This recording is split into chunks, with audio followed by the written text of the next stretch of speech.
రాష్ట్రంలో చురుగ్గా కదులుతున్న మాన్సూన్ పలు జిల్లాల్లో వర్షాలు ఎల్లో అలర్ట్ జారీ.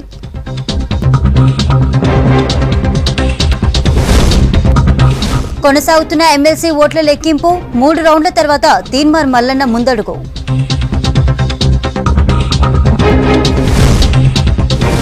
కంచుకోట ఆదిలాబాద్ లో బీఆర్ఎస్ కు బీటలు. ఎంపీ ఎన్నికల్లో ఓటమితో గులాబీ ఉనికికే ప్రమాదం. ఓరుగల్లులో రికార్డు స్థాయిలో మహిళా సారథులు. తాజాగా కడియం కావ్య చేరికతో అతివల మెజారిటీ. 21వ పీజీ పట్టా అందుకొనున్న ఓరుగల్లు వాసి. 80 ఏళ్లుగా చదువును వదలని సరస్వతీపుత్రుడు.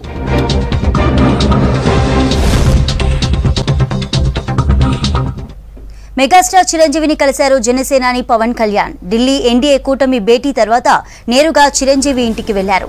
మెగాస్టార్ ఇంటి దగ్గర ఫ్యాన్స్ పవన్ కళ్యాణ్ కు గ్రాండ్ వెల్కమ్ చెప్పారు. టపాసులు కాల్చి పూలు చల్లుతూ జనసేనానికి స్వాగతం పలికారు. మెగాస్టార్ ఫ్యామిలీ మొత్తం బయటకు వచ్చి పవన్ కు వెల్కమ్ చెప్పారు. రామ్ చరణ్ బాబాయ్ ను హగ్ చేసుకుని విషెస్ చెప్పారు.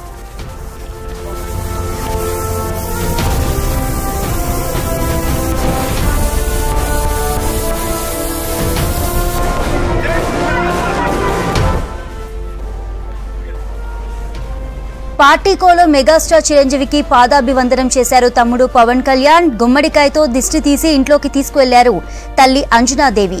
తల్లికి వదినమ్మ కాళ్లు మొక్కి ఆశీర్వాదం తీసుకున్నారు పవన్ కళ్యాణ్. మెగాస్టార్ ఇంట్లో పవన్ తో కేక్ కట్ చేయించి సంబరాలు చేసుకున్నారు. పవన్ తో పాటు సతీమణి అన్నా లెజ్నోవా, కొడుకు అకీరానందన్ ఉన్నారు.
మెగాస్టార్ చిరంజీవిని కలిశారు జనసేనాని పవన్ కళ్యాణ్. ఢిల్లీ ఎన్డీఏ కూటమి భేటీ తర్వాత నేరుగా చిరంజీవి ఇంటికి వెళ్లారు. మెగాస్టార్ ఇంటి దగ్గర ఫ్యాన్స్ పవన్ కళ్యాణ్ కు గ్రాండ్ వెల్కమ్ చెప్పారు. టపాసులు కాల్చి పూలు చల్లుతూ జనసేనానికి స్వాగతం పలికారు. మెగాస్టార్ ఫ్యామిలీ మొత్తం బయటకు వచ్చి పవన్ కు వెల్కమ్ చెప్పారు. రామ్ చరణ్ బాబాయ్ ను హక్ చేసుకుని విషెస్ చెప్పారు.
పోర్టికోలో మెగాస్టార్ చిరంజీవికి పాదాభివందనం చేశారు తమ్ముడు పవన్ కళ్యాణ్.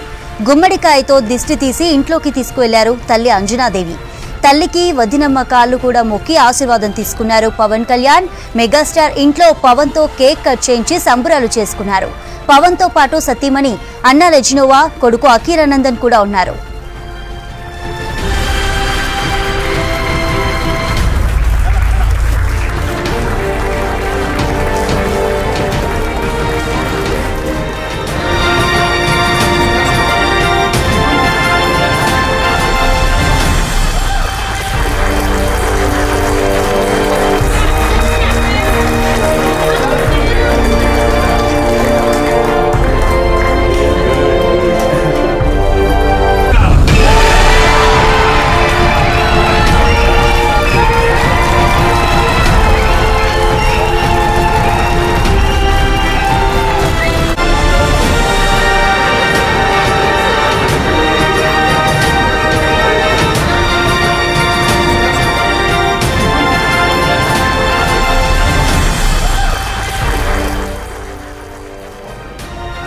మెగాస్టార్ చిరంజీవిని కలిశారు జనసేనాని పవన్ కళ్యాణ్. ఢిల్లీ ఎన్డీఏ కూటమి భేటీ తర్వాత నేరుగా చిరంజీవి ఇంటికి వెళ్లారు. మెగాస్టార్ ఇంటి దగ్గర ఫ్యాన్స్ పవన్ కళ్యాణ్ కు గ్రాండ్ వెల్కమ్ చెప్పారు. టపాసులు కాల్చి పూలు చల్లుతూ జనసేనానికి స్వాగతం పలికారు. మెగాస్టార్ ఫ్యామిలీ మొత్తం బయటకు వచ్చి పవన్ కు వెల్కమ్ చెప్పారు. రామ్ చరణ్ బాబాయ్ ను హక్ చేసుకుని విషెస్ చెప్పారు.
పోర్టికోలో మెగాస్టార్ చిరంజీవికి పాదాభివందనం చేశారు తమ్ముడు పవన్ కళ్యాణ్. గుమ్మడికాయతో దిష్టి తీసి ఇంట్లోకి తీసుకెళ్లారు తల్లి అంజనాదేవి. తల్లికి వదినమ్మకి కాళ్ళు మొక్కి ఆశీర్వాదం తీసుకున్నారు పవన్ కళ్యాణ్. మెగాస్టార్ ఇంట్లో పవన్ తో కేక్ కట్ చేయించి సంబరాలు చేసుకున్నారు. పవన్ తో పాటు సతీమణి అన్నా లెజినోవా, కొడుకు అఖీరానందన్ ఉన్నారు.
జీవో 317/46 సమస్యల పరిష్కారంపై ఫోకస్ పెట్టింది ప్రభుత్వం.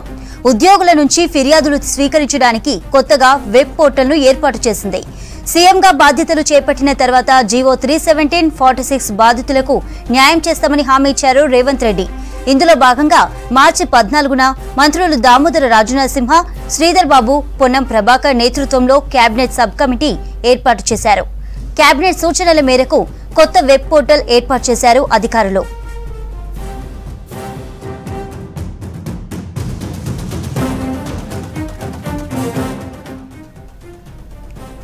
దీనిపై మరిన్ని డీటెయిల్స్ అందించడానికి విజయ్ శర్మ లైవ్ లో ఉన్నారు. విజయ్, 317 బాధితుల కోసం ప్రభుత్వం పోర్టల్ ఏర్పాటు చేసింది. మరి దీనికి సంబంధించిన అప్డేట్స్ ఏంటి? ముఖ్యంగా రాష్ట్రంలో 317 జీవో కారణంగా, అంటే గత ప్రభుత్వ హయాంలో వచ్చినటువంటి 317 జీవో కారణంగా స్థానికత కోల్పోతున్నామంటూ ఉపాధ్యాయులు పెద్ద ఎత్తున ఆందోళనలు చేపట్టారు. ఇందిరా పార్క్, ధర్నా చౌక్ వద్ద అనేకమైనటువంటి నిరసనలు జరిగాయి. రాష్ట్ర వ్యాప్తంగా పెద్ద ఎత్తున ఆందోళనలు చేశారు. డైరెక్టర్ ఆఫ్ స్కూల్ ఎడ్యుకేషన్ను అనేక మార్లు ముట్టడించారు. ఈ తరుణంలో రాష్ట్రంలో ఎన్నికలు రావడం, ఎన్నికల టైంలో ప్రస్తుతం సీఎంగా ఉన్నటువంటి రేవంత్ రెడ్డి ఎన్నికల మూమెంట్లో 317 బాధితులకు ఖచ్చితంగా న్యాయం చేస్తాము అని చెప్పి అప్పుడే ప్రకటించారు. దాని ప్రకారం, ఇచ్చిన మాట ప్రకారము రాష్ట్రంలోకి కాంగ్రెస్ ప్రభుత్వం అధికారంలోకి రాగానే 317 బాధితులు కూడా సీఎం రేవంత్ రెడ్డిని కలవడం జరిగింది. వెంటనే కలిసిన తర్వాత మార్చి నెలలో కేబినెట్ సబ్ కమిటీని కూడా రాష్ట్ర ప్రభుత్వం ఏర్పాటు చేయడం జరిగింది. ముఖ్యంగా ఈ కేబినెట్ సబ్ కమిటీలో మంత్రులు దామోదర రాజనరసింహ, పొన్నం ప్రభాకర్, శ్రీధర్ బాబు నేతృత్వంలో ఈ కేబినెట్ సబ్ కమిటీ ఏర్పడ్డది. దీంట్లో అసలు 317 కారణంగా ఉపాధ్యాయులు ఎందుకు నష్టపోతున్నారు, వారికి ఉన్నటువంటి సమస్యలు ఏంది, ఈ జీవోలో ఉన్నటువంటి లూప్ హోల్స్ ఏంది, దాని ద్వారా ఎంతమందికి అన్యాయం జరుగుతున్నాయనే దానిపైన సీఎం దృష్టికి కేబినెట్ మంత్రులు తీసుకెళ్లడం జరిగింది. దీని తర్వాత రాష్ట్రంలో ఎన్నికల కోడ్ అమలు కావడము, ఎలక్షన్స్ జరగడంతో 317 అనేది పెండింగ్లో ఉండిపోయింది.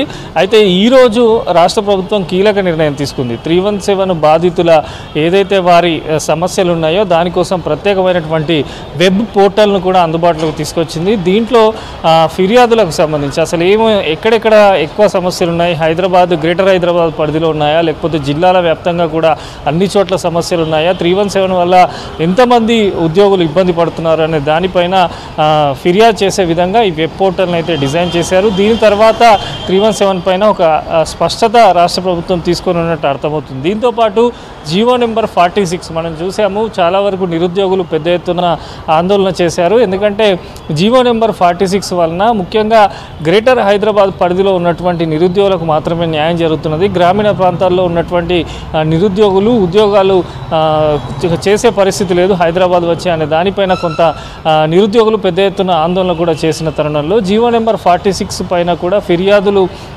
తీసుకోవాల్సిందిగా కూడా రాష్ట్ర ప్రభుత్వం ఆదేశాలు జారీ చేయడంతో దీనిపైన కూడా ప్రత్యేకమైనటువంటి వెబ్ పోర్టల్ను అందుబాటులోకి తీసుకొచ్చారు. ఈ రెండు సమస్యలకు సంబంధించి కూడా ఇటు నిరుద్యోగులు కానీ ఇటు ఉద్యోగ ఉపాధ్యాయులకు సంబంధించి కూడా ఈ 317 కారణంగా నష్టపోయిన ఎవరైతే ఉద్యోగులు ఉన్నారో, ఉపాధ్యాయులు ఉన్నారో వారికి సంబంధించి కూడా ఈ పోర్టల్లో వారి సమస్యలను వెంటనే ఎంట్రీ చేసే విధంగా ఈ పోర్టల్ అయితే రూపొందించారు. అయితే ముఖ్యంగా రేపు ఉదయం కూడా 317 జీవో బాధితులకు సంబంధించి సీఎం రేవంత్ రెడ్డిని ఇంటి దగ్గర కలుస్తామని ప్రకటించడం జరిగింది. వారందరూ కూడా వినతి పత్రం ఇస్తాము సీఎంకి, ఎందుకంటే చాలా సంవత్సరాల నుంచి పెండింగ్లో ఈ సమస్య ఉంది, చాలా వరకు నష్టపోతున్నాం. ఎందుకంటే తెలంగాణ తెచ్చుకున్నదే స్థానికత ఆధారంగా, ఇప్పుడు ఈ 317 కారణంగా స్థానికత కోల్పోతున్నామని చెప్పి వారు పదే డిమాండ్ చేసిన తరుణంలో రాష్ట్ర ప్రభుత్వం అయితే మార్చిలో కేబినెట్ సబ్ కమిటీని ఏర్పాటు చేసింది. కమిటీ కూడా అనేక విషయాలు కూడా చర్చించింది, అనేక ఉపాధ్యాయులతో మాట్లాడింది, అనేక మంది ఉపాధ్యాయులతో కూడా మాట్లాడడం జరిగింది. అసలు ఎందుకు మెయిన్గా సమస్య వచ్చింది, ఇప్పటికే పలుసార్లు దీనిపైన కోర్టు కేసులు కూడా జరిగాయి. మరి 317 బాధితులకు న్యాయం చేయాలంటే ఇటు న్యాయపరమైనటువంటి చిక్కులు రాకుండా, అదేవిధంగా ప్రభుత్వ ఉపాధ్యాయులకు సంబంధించి వారికి ఎటువంటి ఇబ్బందులు కలగకుండా వారు అనుకునే చోటు విధంగా ఉద్యోగం చేసుకునే విధంగా దీన్ని ఎలా పరిష్కరించాలనే దానిపైన అయితే రాష్ట్ర ప్రభుత్వం స్పెషల్గా ఫోకస్ పెట్టిందనేది అర్థమవుతుంది. కేబినెట్ సబ్ కమిటీ ఇచ్చిన నివేదిక తర్వాత ఈరోజు ఒక పోర్టల్ని అయితే అందుబాటులోకి తీసుకొచ్చారు. దీని ద్వారా 317 బాధితులకు కూడా కొంత వారికి సమస్యలు కూడా చెప్పుకునే అవకాశం ఉంటుంది. మళ్ళీ దీన్ని పరిశీలించిన తర్వాత రాష్ట్ర ప్రభుత్వం ఈ 317 జీవో పైన ఒక నిర్ణయం తీసుకునింది. అదేవిధంగా 46 జీవోకు సంబంధించి కూడా నిరుద్యోగుల ఏదైతే గ్రామీణ ప్రాంతాల్లో ఉన్న నిరుద్యోగులు మెయిన్గా వారు నష్టపోతున్నామని చెప్పడంతో రాష్ట్ర ప్రభుత్వం దీనిపైన కూడా ఒక నిర్ణయం తీసుకునే అవకాశం అయితే కనిపిస్తున్నది. సో మొత్తంగా కూడా ఇటు నిరుద్యోగులు అదేవిధంగా ఉపాధ్యాయులకు సంబంధించి 317 జీవో 46 పైన అయితే ప్రభుత్వం ప్రత్యేక దృష్టి సారించింది. ఇప్పటికే దీనిపైన సబ్ కమిటీ ఉంది కనుక వారిచ్చే నివేదిక అదేవిధంగా ఈ పోర్టల్లో వచ్చే ఏదైతే సమస్యల ఆధారంగా వారందరికీ కూడా న్యాయం చేయాలని చెప్పి రాష్ట్ర ప్రభుత్వం భావిస్తున్నట్టు అర్థమవుతున్నది. Chandrika. Right, thank you Vijay.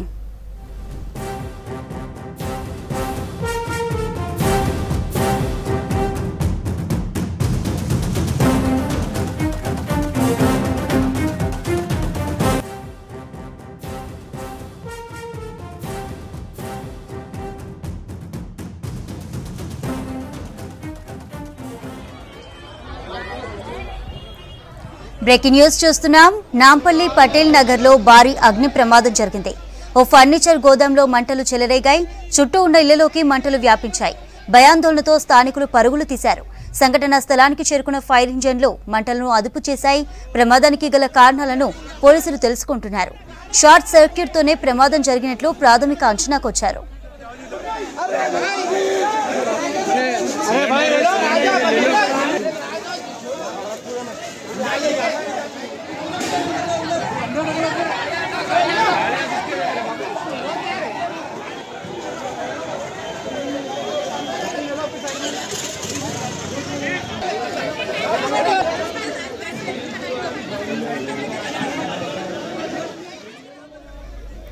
Nampally Patel Nagar లో భారీ అగ్ని ప్రమాదం జరిగింది. ఓ ఫర్నిచర్ గోదాంలో మంటలు చెలరేగాయి. చుట్టూ ఉన్న ఇళ్లలోకి మంటలు వ్యాపించాయి. భయాందోళనతో స్థానికులు పరుగులు తీశారు. సంఘటనా స్థలానికి ఫైర్ ఇంజన్లు చేరుకొని మంటలను అదుపు చేస్తున్నాయి. ప్రమాదానికి గల కారణాలను పోలీసులు తెలుసుకుంటున్నారు. షార్ట్ సర్క్యూట్ తోనే ప్రమాదం జరిగినట్లు ప్రాథమిక అంచనాకొచ్చారు.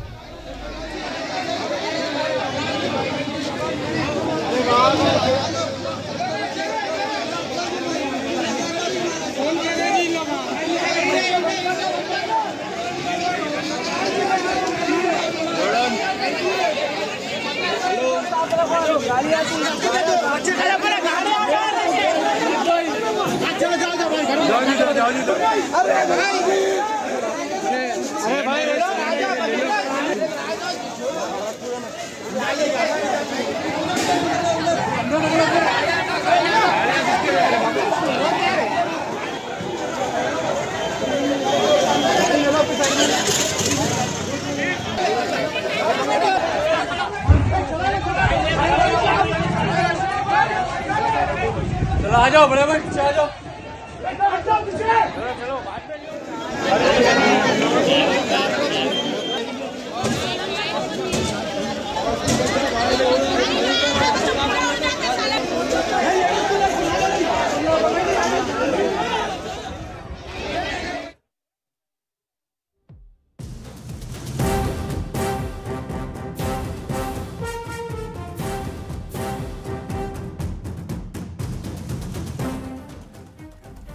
రైట్, మరో బ్రేకింగ్ చూస్తున్నాం. రాష్ట్రంలో రేపటి నుంచి ప్రజావాణి కార్యక్రమం పునఃప్రారంభం కానుంది. లోక్సభ ఎన్నికల కోడ్ ముగియడంతో రేపటి నుంచి ప్రజావాణి అర్జీల స్వీకరణ పునఃప్రారంభిస్తున్నట్టు తెలిపారు ప్రజావాణి ఇన్ఛార్జ్ ప్రణాళికా సంఘం vice chairman doctor g Chinnareddy. Jyothi Bapule ప్రజాభవన్లో ప్రతి మంగళ శుక్రవారాల్లో ప్రజావాణి కార్యక్రమం కొనసాగుతుందని చెప్పారు.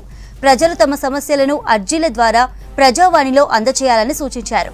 ఎన్నికల కోడ్ నేపథ్యంలో తాత్కాలికంగా ప్రజావాణిని నిలిపివేశారు అధికారులు. ప్రస్తుతం ప్రజావాణి స్టేట్ నోడల్ ఆఫీసర్గా రాష్ట్ర మున్సిపల్ డైరెక్టర్ దివ్య వ్యవహరిస్తున్నారు.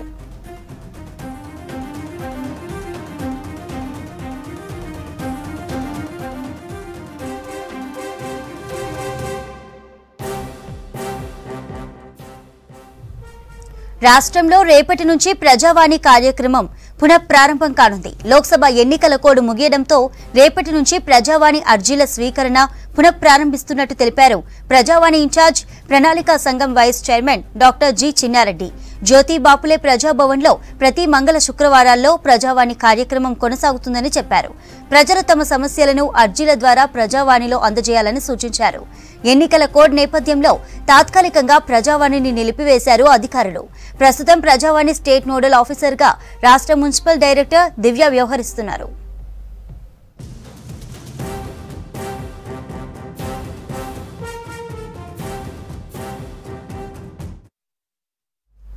నల్గొండ పట్టభద్రుల ఎమ్మెల్సీ ఉప ఎన్నికల కౌంటింగ్ కొనసాగుతోంది. 3 రౌండ్లు ముగిసేసరికి మొదటి ప్రాధాన్యత ఓట్లలో లీడింగ్లో కొనసాగుతున్నారు కాంగ్రెస్ అభ్యర్థి తీన్మార్ మల్లన్న. తీన్మార్ మల్లన్నకు 18,878 ఓట్లు ఆధిక్యంగా ఉంది. మూడో రౌండ్లోనూ తీన్మార్ మల్లన్నకు 4,208 ఓట్ల మెజార్టీ వచ్చింది. 3 రౌండ్ల తర్వాత తీన్మార్ మల్లన్నకు 1,02,234 ఓట్లు రాగా బీఆర్ఎస్ పార్టీ అభ్యర్థికి 87,356 ఓట్లు వచ్చాయి.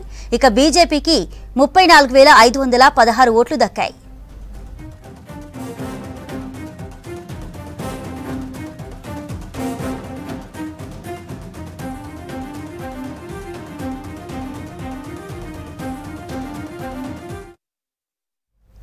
రాష్ట్రానికి భారీ వర్ష సూచన చేసింది వాతావరణ శాఖ.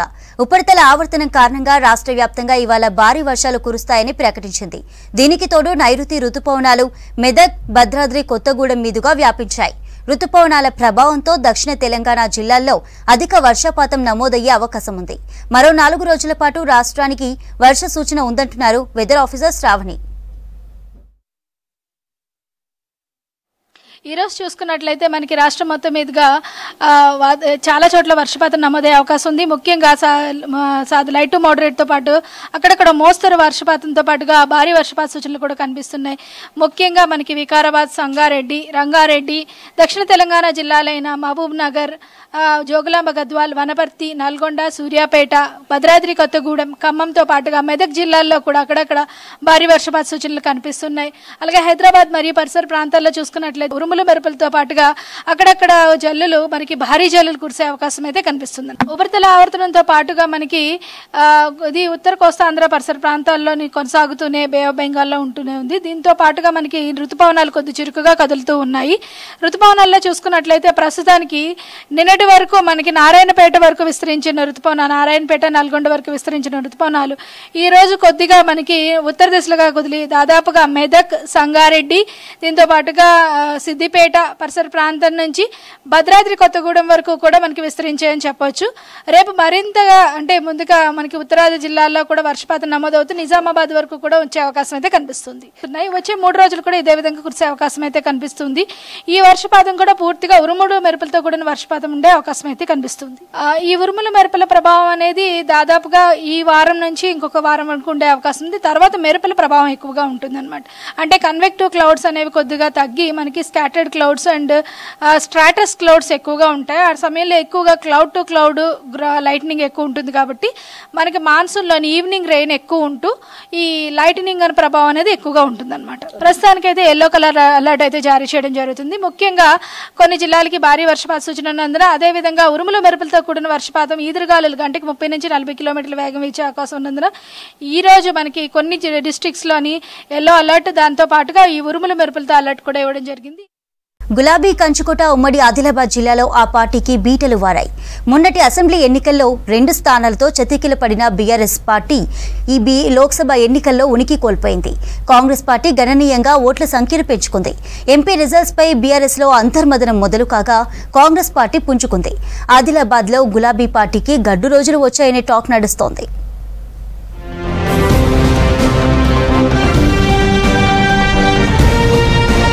లోక్సభ ఎన్నికల ఫలితాలతో బీఆర్ఎస్ ఉనికి అగమ్య గోచరంగా మారింది. ఆదిలాబాద్ ఎంపీ సెగ్మెంట్లో మొత్తం ఓట్లు 16,50,175 ఓట్లు కాగా ఇందులో 12,21,563 ఓట్లు పోలయ్యాయి. పోలైన ఓట్లలో బీఆర్ఎస్ 138,800 ఓట్లు సాధించి 3వ స్థానంలో నిలిచింది. ఎంపీ సెగ్మెంట్లో ఈసారి సుమారు 80,000 కొత్త ఓట్లు నమోదయ్యాయి. యువ ఓటర్లు, లంబాడీ ఓటర్లు అధిక శాతం బీజేపీ వైపు మొగ్గు చూపటంతో బీజేపీ గెలుపొందింది.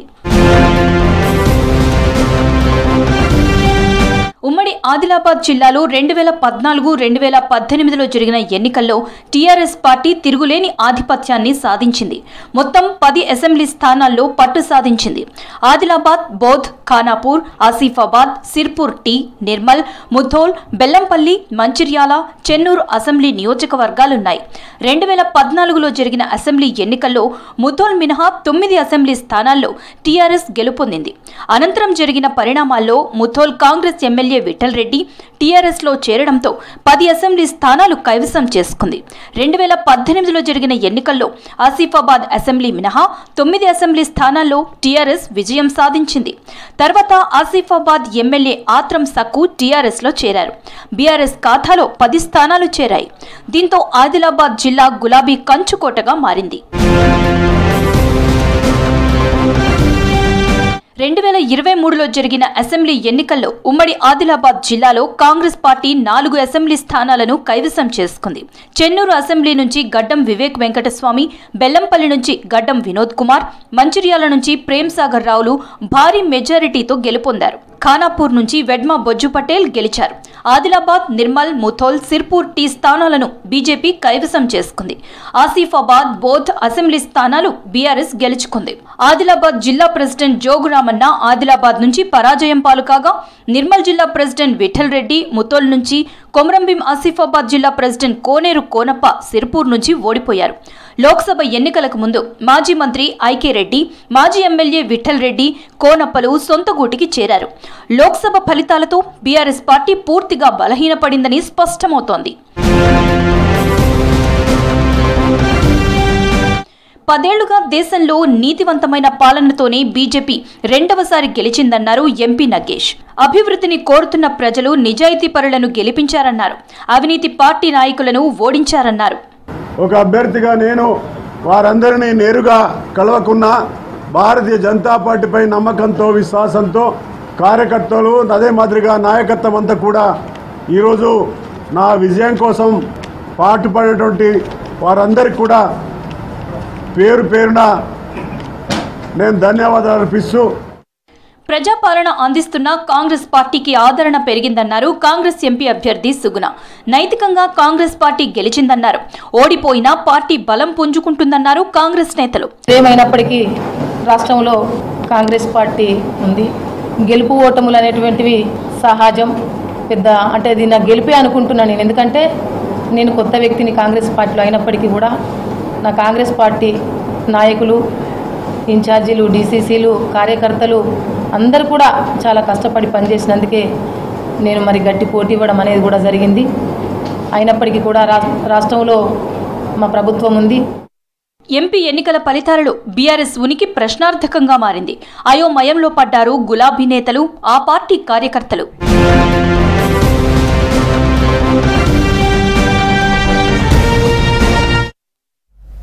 వేములవాడ మూలవాగు ఒకప్పుడు జీవనది లాంటిది, ఇప్పుడు మురికి కూపంగా మారింది. ఆధ్యాత్మిక క్షేత్రానికి పర్యాటక శోభను తెచ్చిన వాగు ప్రస్తుతం దుర్వాసన వెదజల్లుతోంది. ప్రధాన రహదారిపై ప్రయాణిస్తే ముక్కు మూసుకోవాల్సిందే.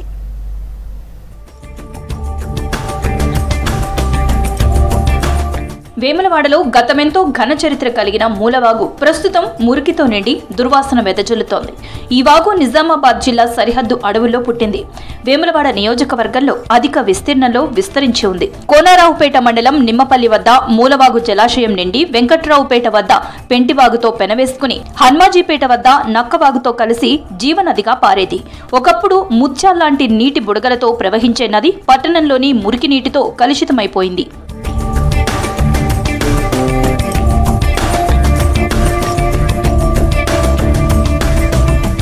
వేములవాడ పట్టణంలోని సుభాష్ నగర్, ఉప్పుగడ్డ, మహాలక్ష్మి వీధి, అంబేద్కర్ నగర్, తిప్పాపూర్, మొదటి బైపాస్, రెండో బైపాస్ రోడ్ ప్రాంతాల నుంచి వచ్చే మురికి కాల్వల నీరు నేరుగా మూలవాగులో కలుస్తుంది. దాదాపు 3 కిలోమీటర్ల దూరం మురికి నీరు మూలవాగులోకి వస్తుంది. దీంతో వేములవాడ, తిప్పాపూర్ మధ్య నిండుగా పారే మూలవాగు స్వచ్ఛతను కోల్పోయింది. మూలవాగు వైకుంఠధామం దగ్గర నుంచి మనకి ఏదైతే డ్రైనేజ్ వాటర్ కలుస్తుందో, అంటే మూలవాగు డ్రైనేజ్ దగ్గర, మళ్ళీ పార్క్ దగ్గర, అలాంటి దగ్గర 4 ఇన్లెట్లు ఉన్నాయి. ఈ 4 అవుట్లెట్ల ద్వారా మన డ్రైనేజ్ వాటర్ ఏదైతే ఉందో అది మూలవాగులో కలుస్తుంది. దీన్ని ఏంటంటే మనం ఇనిషియల్ ప్రాతిపదిక కింద ఒక లోపల అంటే మూలవాగు లోపల నుంచి ఒక పైప్ లైన్ ద్వారా దాన్ని తీసుకెళ్ళి మహాలక్ష్మి టెంపుల్ దగ్గర మనకు ఆల్రెడీ ఎస్టీపీ సంఖ్యపల్లి దగ్గర ఎస్టీపీ శాంక్షన్ ఉంది. ఆ శాంక్షన్ అయిన ఎస్టీపీకి ఈ మూలవాగు డ్రైనేజ్ తీసుకెళ్ళి దానికి కలపడానికి ప్రతిపాదనలు ఉన్నాయి. దీనికి సంబంధించిన ప్రతిపాదన అంటే ఏదైతే డ్రైనేజ్ వర్క్ ఉందో దీనికి 2,94,00,000తో మనం ఎస్టిమేషన్ వేయడం జరిగింది. దీని అప్రూవల్ కోసం మనం గవర్నమెంట్ పంపించడం జరిగింది. గతేడాది పట్టణ ప్రజలకు ఆహ్లాదం కోసం మూలవాగుకు ఇరువైపులా 2 ట్యాంక్ బండ్ పార్కులను 64 లక్షలతో నిర్మించారు. సెలవు దినాల్లో పిల్లలు పెద్దలు ఉదయం సాయంత్రం పార్కులకు వెళ్తున్నారు. అయితే పక్కన మూలవాగులో వెలువడుతున్న దుర్వాసన వల్ల ఎక్కువ సమయం గడపలేకపోతున్నారు. అటువైపు వెళ్లేందుకు జనం జంకుతున్నారు. విహారానికి వెళ్ళిన ఆ పార్కు కట్టడంతో విహారానికి చిన్న చిన్న పిల్లలు పోతున్నారు. ఆరోగ్యాన్ని బారిన పడే అవకాశం ఉంది కాబట్టి సంబంధించిన అధికారులు వెంటనే చర్యలు తీసుకొని ఆ మురికి నీరు కలుషితం కాకుండా వేరే దారిని మళ్ళీ ఇలా చర్యలు చేపట్టాల్సిందిగా కోరుతున్నాను. మూలవాగును మురికి వాగుగా కాకుండా మంచి ఒక నది ఎప్పుడు నిత్యం అంటే భక్తులకు కనీసం ఆ శివుడు ఏదైతే జటాజుట నుంచి వెలువడే గంగమ్మ తల్లి ఎలా అయితే పవిత్రంగా ఉంటుందో ఆ వాగును కూడా అంత పవిత్రంగా మరి శుద్ధి చేసి దానికి నిర్మించిన చేసి వాటిని నీరు నిల్వ ఉండేలా చర్యలు తీసుకోగలరని, అలాగే భక్తుల మనోభావాలు ఈ సందర్భంగా వాళ్ళు కాపాడాలని కోరుతాం. దీనిపై ప్రజలు మున్సిపల్ అధికారులకు కంప్లైంట్ చేశారు. అయినా ఫలితం దక్కలేదని విమర్శిస్తున్నారు. మురికి వాగుగా మారిన వేములవాడ మూలవాగులో డ్రైనేజీ వాటర్ కలవకుండా స్వచ్ఛమైన నీరు పారేలా చర్యలు తీసుకోవాలని జనం కోరుతున్నారు.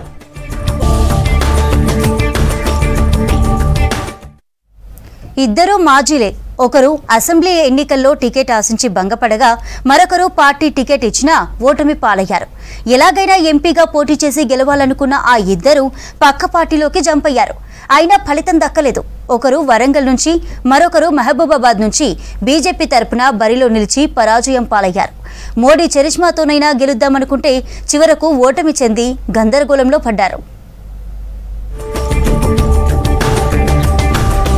ఒకరు కేయూలో ప్రొఫెసర్ సీతారాం నాయక్, మరొకరు కాంట్రాక్టర్ ఆరూరి రమేష్. ఇద్దరు తెలంగాణ ఉద్యమంలో మమేకమై పనిచేసిన వారే. తెలంగాణ కోసం పోరాటంలో పాల్గొన్న వీరు బీఆర్ఎస్ పార్టీలో కొనసాగుతూ వచ్చారు. ప్రొఫెసర్ సీతారాం నాయక్ బీఆర్ఎస్ మహబూబాబాద్ ఎంపీగా బరిలో నిలిచి విజయం సాధించారు. ఆరూరి రమేష్ వర్ధన్నపేట నుంచి ఎమ్మెల్యేగా 2 సార్లు విజయం సాధించారు. ఇద్దరు పార్టీలో కీలక పాత్ర పోషించారు.